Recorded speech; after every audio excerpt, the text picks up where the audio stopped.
Warning, this review contains spoilers for Season 4, Episode 7. All season long has been harkening back to its earlier days, Season 1, especially, reflecting its more upbeat tone and lighter atmosphere.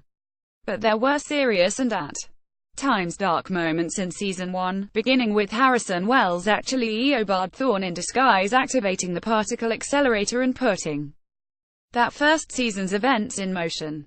And in its most obvious callback to Season 1 yet, Therefore I Am, manages to tie its own season arc in with that time frame of revealing the Thinker's origin and connecting it the same fateful night on which Barry was also transformed. Related, The Flash references Justice League of America villain in tandem. This episode is exploring two time periods. The first is that matter-of-fact explanation for how Clifford DeVoe becomes the man in the floating chair, the Thinker. It's a clear-cut explanation of a man who wished to exceed the limitations of his own brain, to expand his mind in a way that would make him smarter than anyone who's ever lived. A lofty goal, to be sure, but one he is more than able to accomplish with the right help, namely his wife, Marliz, and soon-to-be partner in crime, the mechanic.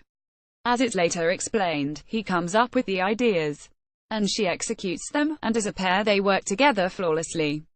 With her creation of the thinking cap, he is able to supercharge his brain during the particle accelerator's explosion, and as his advanced mind begins draining the life from his body, she works tirelessly to create the tech necessary to keep him alive, eventually leading to that floating chair and all its various accoutrements. In a bizarre fashion, their teamwork is like the evil inversion of Barry and Iris's partnership, except they're actually much better at it, deeply supportive and loving of one another and laser-focused on their evil agenda. The specifics of their goals are still hidden, but this one episode gives ample reason to believe they're going to be able to pull it off, whatever it is. It's during these flashbacks to 4 years ago that has some fun, making sure to include a scene in which the DeVoes confront Wells again. Actually, Thawne and share a bit of banter about what it is turning on the particle accelerator will achieve. The episode has Wells dropping the obvious hints that he knows the story of the married couple and what will soon happen to them, playing with the fact he's a time traveler who knows Barry Allen's story better than anyone. But in addition to being a neat and very direct reference to Season 1, it also further reinforces the idea that the Thinker is an adversary that will leave a lasting impact on Barry and those he loves. Again, we haven't yet been enlightened to the scope of what the DeVoes are up to. But seeing as other villains of The Flash seem to keep bringing them up, it must leave an impression. The other plot is where Therefore I Am begins to go a little off the rails, falling back on old habits and tired tropes to create tension between the DeVoes and Barry and basically just fill the air between scenes of the Thinker's backstory. What the episode delivers as its a plot is Barry growing wildly suspicious of Clifford and Marliz, basing it all on mere coincidences and his own gut feeling rather than any solid evidence that we're also supposed to know. Barry is correct in his assumptions makes it all the more irritating, as if we're meant to be rooting for Barry as he acts like a complete twit. It's a weird choice for the series to make, seemingly having Barry regress for no other reason than to create conflict among him and the rest of the team.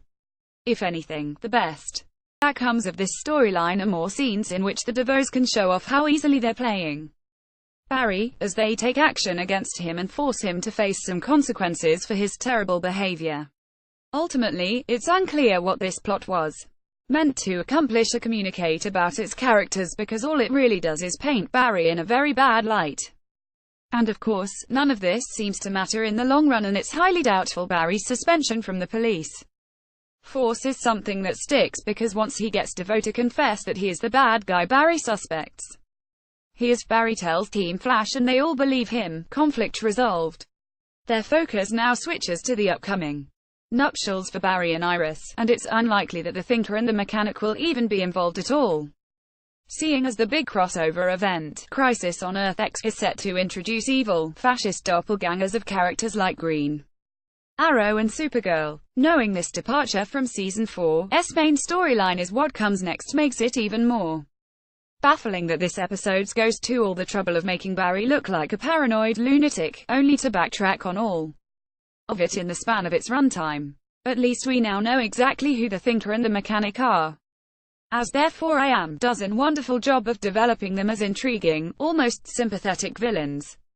Their partnership is a strange inversion of what Barry and Iris almost have, setting them up to be unusual adversaries that are sure to be twice as hard to defeat. Next, how the Arrowverse is celebrating female friendships. Season 4 continues next Tuesday with Part 3 of the crossover event, Crisis on Earth X, at 8 p.m. 9 C on the CW.